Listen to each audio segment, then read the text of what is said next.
Hey there, today I'll be showing you how to set or change time on iPhone. And here's how.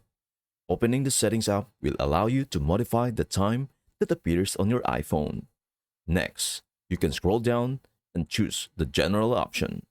After that, you can scroll down once more and tap on the date and time. Now, you just need to disable the set automatically option, which will display a few more options. Thus, by tapping on the date or the time, you can modify them. Alternatively, you can tap on this button down here to change the time to anything else. Also, you can tap on the date to change it.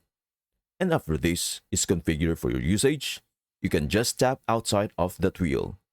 When the date and time are displayed as you want them to be, you can then return to the previous menu to see the time has been updated to the information you just input. Notice that if you are utilizing a time that you have manually established, you may experience some issues with different apps and services not functioning properly. Therefore, you can always come back here and toggle the Set Automatically option back on, which will cause your phone's clock to return to the current time if that becomes a problem. I hope this helps. Thank you for watching, and we will see you in the next video.